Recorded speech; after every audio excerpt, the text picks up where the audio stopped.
Standing alone, they're on their phones, they're all the clones, just talking with the other while I stand some more, while I think at the floor, while I'm all but bored, my silence cusses out the fuckers.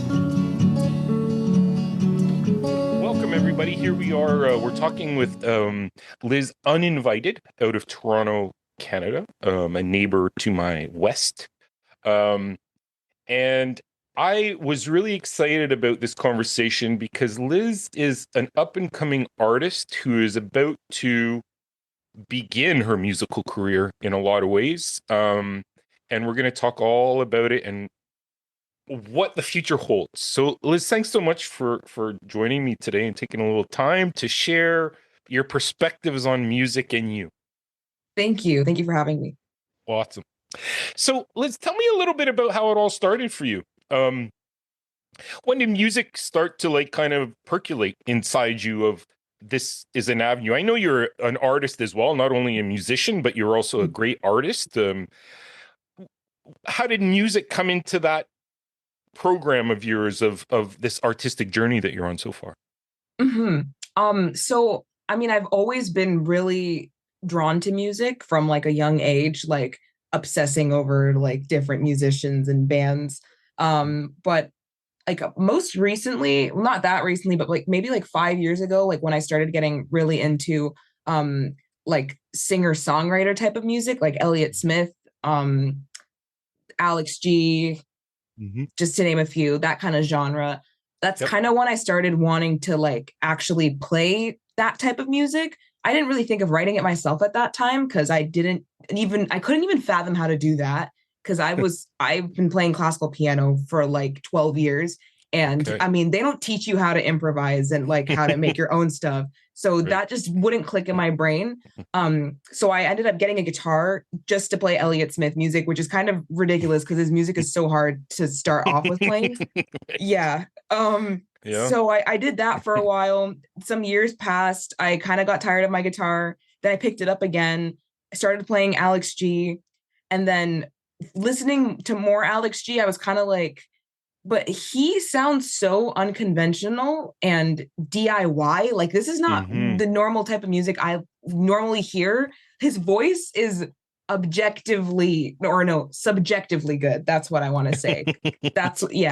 And it kind of made me think like my voice, like I am not the best singer, but like he makes it work and his voice is not the best, but it matches what he makes. So that being said, if I can write my own music but make my voice match that and make everything sort of flow, even if it's not like conventionally good or whatever, I'll have succeeded in that already.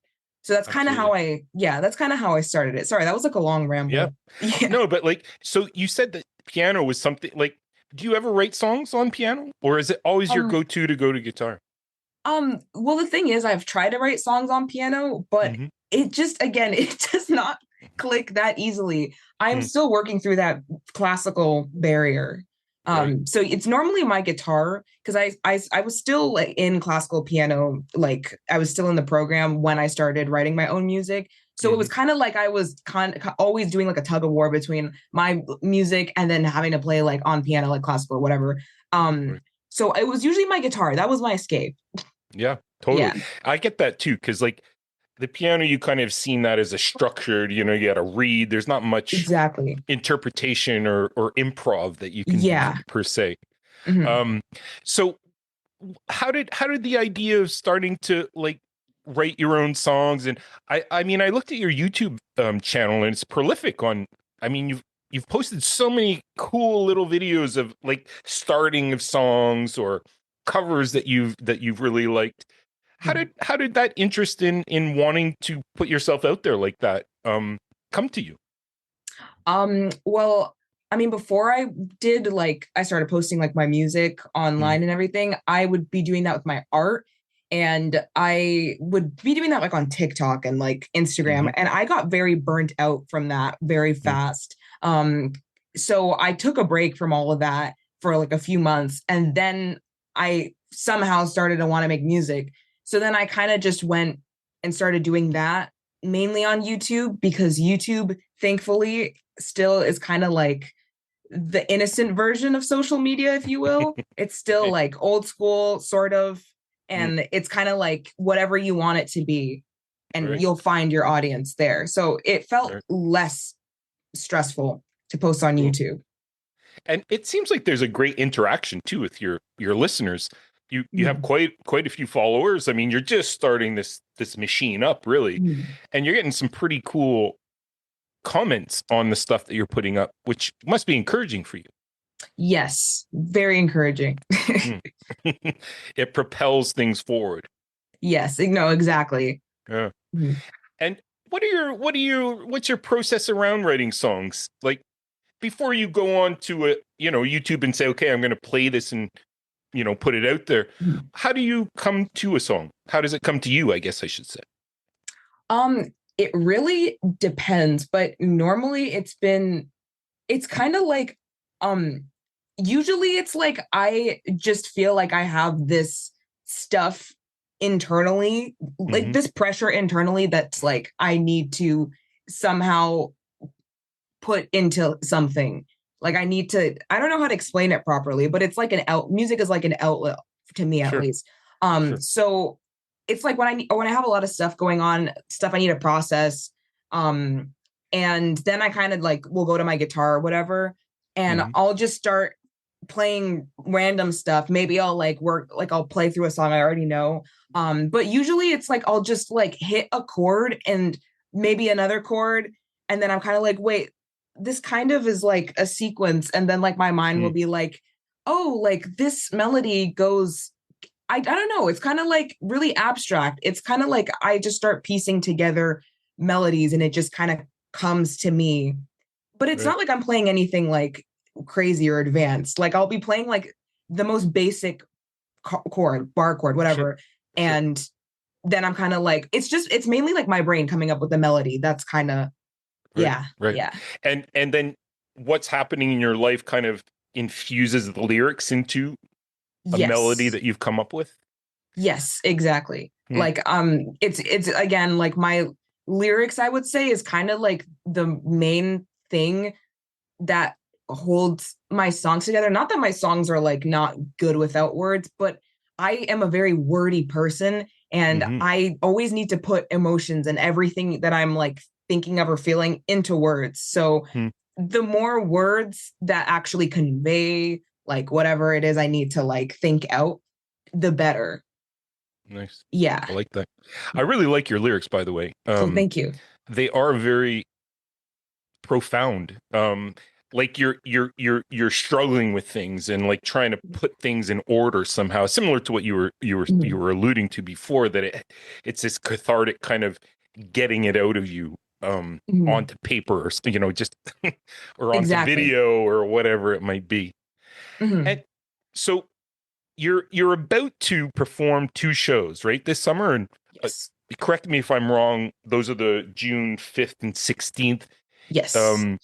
And this is your first experience going on stage, and how are you feeling about it? Honestly, I felt a little bit like stressed out about the first one, at least, like the June 5th one, even though it's super low stakes, super informal. Sure. But I was kind of like, okay, I've never really performed or like put together like a whole set list of stuff, because kind of the way I work, super ADHD, by the way, is that like I'll like create a song, I'll record it, I'll put it out, whatever, and then I will forget about it. I'll listen to it, but I'm not going to go play it again unless I have to. So but that's not just for music. That's like for anything for me, at least. Like I'll do it when I have a gun to my head, figuratively. Then I'll make it work. So that's kind of always been like, oh, okay, like I don't need to practice this right now, but like when I have the time, or like when I have a show or whatever, then I'll get it together. Yeah. So yeah. I remember that too. Like it would be hard to like sit down and like, okay, I'm going to go through the set, and until the day or two before, when you're like, oh shit. Exactly. Like, I can't escape this anymore. And you want to like at least have, an idea of what it might look or sound like how are you approaching it? Like, this is going to be, these are solo shows. You're accompanying someone, or they're opening for you, or there's a double bill, right? You're on? Yeah, so the June 5th one, it was originally just supposed to be me, but I mean 2 hours worth of playing is just, I'm not doing that. Right. I'm not a jazz band. Maybe if I played jazz, sure. Right. So I got like somebody that I knew, like a friend of mine, to kind of split it with me. So I will be playing the first slot, and then she'll be playing the second slot. It's like half an hour each. And for the June 16th one, I'm opening for somebody named Carolina Lopez. Another folk musician from Toronto. Yeah. I do have a band. I don't know if you were asking that, but I do have a backing band. Sure. But those shows you're going to be playing are just Liz uninvited. Liz uninvited with my band. Like, they'll be playing their instruments. Yeah. Okay, cool. Awesome. And what do you think of the Toronto music scene? How is it, like, how do you get into it? Like, how do you get involved in it? Like, is it just a matter of going and starting playing in bars and, places around or does the scene start to incorporate you into it? That's a really good question, because I wouldn't say I've been very involved in the music scene in Toronto yet. Now I'm starting to get involved, because I mean, I just like graduated college. So now I have the time to put towards that. Whereas before it's just like, I just need to like make a few songs, record those, get those out. People will know who I am. And when I have time, then I'll make shows. But yeah, now it's kind of just like a matter of me reaching out to different organizers or venues or other musicians that may have like more of an audience than I do, and asking to be on like bills with them. And that's kind of it. I mean, but also my band members, they've been doing this for a while, so it's been pretty helpful. Like, my bass player will send me like different promoters that I could talk to, or like, he'll help me out in that area, thankfully. Yeah. Totally. Well, it's good to know people too. And how did you go about finding your backing band? How did that process go? So I put a post up on like Facebook, I think, most recently. And before that, I put posts out on Bandmix. Not a post. I set up a profile, and then I would find other people on there too and like message them. That's how. But actually, no, the very first way I did was through Reddit. There's like a Toronto subreddit. I posted on there, and that's where originally somebody found me. We're not a band together anymore. Like, I had like a band before this that broke up, but it was originally through Reddit. Then it morphed into Bandmix, and then it's kind of like Bandmix and Facebook. Okay. Yeah. Interesting. So it's a great way to find musicians if you're a beginning artist and you're looking for a bassist or a drummer or something like that. Yeah. Putting yourself out on those kinds of sites, creating a profile allows you to be found. Exactly. I've heard of Vamper too. I haven't really used that yet, but I know that's a good one as well for Toronto. Nice. And if you look kind of to the future a little bit, what's your plan of like putting your music out maybe on some, like a EP or a record? Like, how close are you getting to that actualization? You mean like another one, like in the future? Yeah, because like I was looking at your Bandcamp page. I mean, you have 2 songs on it, which is great. I love your artwork too; it's beautiful. Oh, thank you. 2 great songs that you have out there right now. Is there plans in the mix to keep pushing this forward? So you have a couple singles out, maybe going to an EP or a record, or like, how are you seeing the future of your music kind of like that you'll put out in the world? Yeah, actually, I haven't used much of Bandmix. Like, the 2 songs you see on there are pretty, like, one of them's like they're both like over a year old, I think. But I have all my music on like Spotify and like the music like platforms, YouTube and all that. I have 2 albums out right now on there, and an EP, and then some singles. But I did want to transfer those to Bandcamp, because I should do that, because I did have it's a great avenue. Exactly. Like, I had somebody like email me like a few weeks ago asking to put Mr. Fox on Bandcamp, and I was like, wait, I completely forgot about this website, and I didn't know people actually wanted to listen to anything on here. So yeah, I'm kind of in the process of uploading my discography onto there as well. Yeah, because it's easier than a Spotify, because Spotify, like, if you don't have an account, you got to go through all these hoops, and it's just so much more easy to get on Bandcamp. It's easy to stream, easy to buy. I know a lot of artists that they go that route down the road, but I mean, your music's out there. If people want to find it, they can find it, right? Which is great. That's cool. And like, what are your themes? Like, do you only write songs when you're feeling kind of like you need to work through things, or are there times when you're feeling happy and the world's wonderful where you can sit down? And do you find that there's certain conditions that need to be for you to write songs that are your songs? Well, honestly, that's a good question, because a lot of my songs have been like me working through stuff, or just like the aftermath of something I did work through, and this is kind of just like my thoughts on it. But no, I wouldn't say I have to be in a certain state of mind. Well, it does help if I am like actively needing to like get over something. It helps a lot. Sure. But if that's not the case, which it normally is the case, but if it's not the case, I'll still be able to create something, but it might not just be something as like explicit as to like what towards whatever maybe my state of mind, if that makes sense. Sure. Like yeah. That's what I meant. Oh no, I like that. I mean, I've talked to many artists that they do, it is a working out process they like.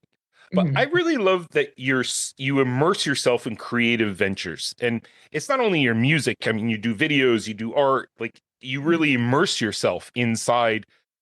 How do you find that you develop your creativity the best? Like, what are environments or situations do you need to be in where creativity, you feel it mounting, you feel it like growing inside you? Because it is very much like a muscle or a skill. I mean, you have to practice being creative, which you do a ton of.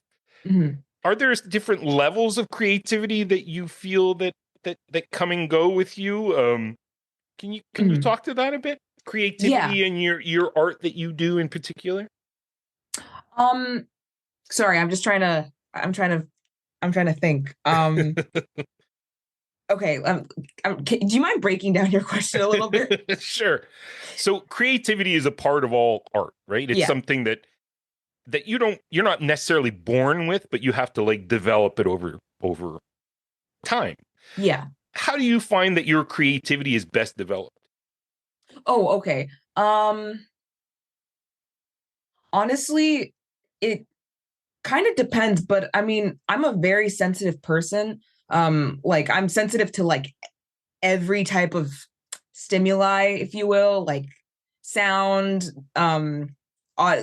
anything sound, anything like smell, anything like internally kind of thing. So it doesn't really take a lot to make me like to activate like that voice in me that's starting to kind of get like uncomfortable or whatever, if that makes sense. So honestly, I found it to be different things. Like, again, a lot of my music is me working through stuff or just explaining what it feels like to exist as me. So I found that like a lot of the times, which is not great, but when I'm in uncomfortable situations, like, which is often, but when I'm in uncomfortable situations, that's kind of when I start feeling that turmoil, that inner turmoil, like, oh, like I need to do something about this. Like I need to get this out so I can feel at peace again. Interesting. Exactly. But also it also helps when I'm in nature or just, I really like nature. It really like grounds me and I just feel safe in nature. But also like, sorry, I'm the worst at answering questions sometimes. No, it's great. But also like, it's kind of just like any type of like meaningful experience or something that leaves like a sort of mark on me. That's kind of what I'll make the music about, if that makes sense. Yeah, totally. Yeah. I love it. I love your description. You say that you might not be saying it correctly, but I totally get what you're saying. Okay, great. Totally. I love too that you go to creativity when you're feeling that anxiety or that overload almost of emotion and sensory overload. That creativity is your outlet for dealing with those kinds of things. I think that's a spectacular way to approach art.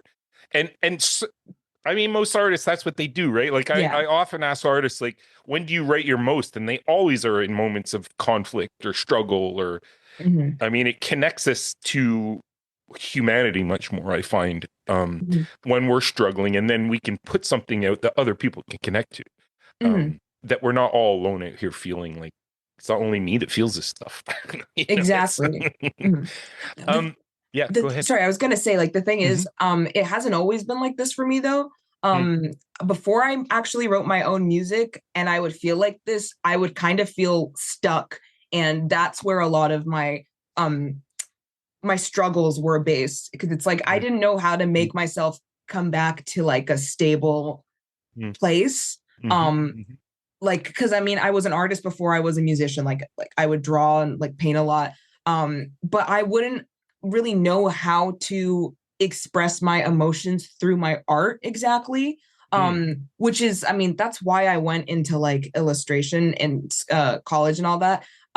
So I could figure out, okay, like, how can I properly like translate this? But funny enough, I kind of started doing music right as I went into college, and that became my form, like my outlet of translating, if that makes sense. So it wasn't even like that art. Now I could do this through art. It's more like, I was trying to do this through art, but then it kind of morphed into music, and then music was all I could think about. Yeah. You got the bug, the music bug. Yeah, totally. Well, Liz, this has been a really cool chat. As we kind of come to a close here, I wanted to ask you what you felt success would mean to you with your music. Like, what would that look like or feel like if you could kind of like look down the road? I mean, you're just at the start of a pretty exciting, period in your life where music is starting to happen. You're going to get some shows coming, you're writing more. Like, what would you like to see down the road with you in music? Well, I feel like success would really mean people are connecting to the music, and I mean, of course, like if they're voicing that, like, wow, like I finally feel like I'm being like I've been understood, and like this speaks to me. Like whenever people voice that, it already makes me feel like I'm doing something worthwhile. But in terms of like more of like a bigger scale of success, probably being more like known in the music scene I have right now. I mean, I guess that would be like a starting out point of success. But once I start playing more shows and getting on bills with other similar musicians, hopefully I'll be a local name and it'll branch out when I play elsewhere. Totally. And you'll come to Montreal and play so I can come and see you. Yes, exactly. I mean, Toronto musicians have to come to Montreal. It's just a unwritten rule, but it has to happen. Exactly. Well, I really appreciate your time, and we're going to play one of Liz's song at the end. So if you want to hear, I mean, it really has this beautiful singer-songwriting indie folk feel to it. I mean, it kind of brings me to Kimia Dawson a little bit. Like people say that. Yeah, like that, the subtlety, but the complex lyrics that are going on over such beautiful, simple chord arrangements are just, they always grab my heart. So I've been really enjoying, and I've been sharing your music too. And my people have been really liking it. They're like, thank you. Cool, I like this a lot. And they're asking, is there a record? So I'm going to go on to Spotify and check out all the stuff, because I haven't gone on to Spotify because I kind of was protesting it because of Neil Young leaving and all that stuff. So remember when he left, or they didn't put his music on anymore because of, I think I heard about that, some podcast twit that he didn't want to. Anyway, I, for you, will go back on Spotify and listen to your stuff, because that's the kind of podcaster I want to be. Thank you. It's also on YouTube if you'd rather listen there. Cool. Well, I've enjoyed your YouTube station. It's been really great. Thank you. I will put all these links, people, in the on the post that I put out about Liz Uninvited, and we will be listening to her song right now. Liz, all the best. I hope you all the best with your shows. Please share some pictures out on Instagram or on your social so we can see you in action. And yeah, keep going. Don't stop. Thank you so much. Thank you so much. It was a pleasure. Cool. Thank you.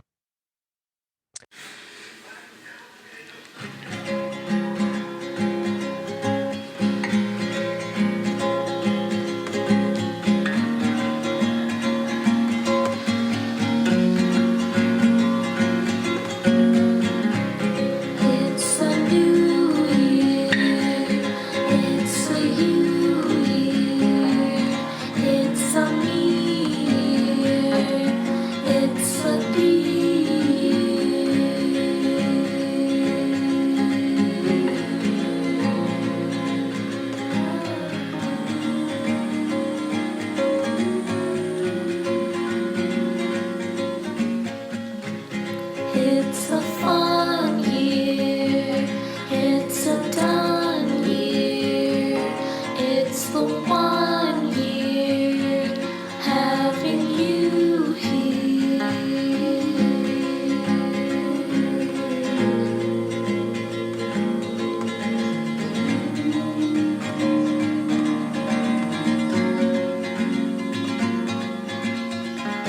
I thought you want to think about the things they'll want to sing without contextualizing in and out the pages of the story, entitled to big things they'd like to think a saint could drown the bouts of things that I thought to myself. Collected pails of water won't be touched, contaminated. Start a fire, burn the water hotter, kill the titter totters. Brought by you upon my pot of water.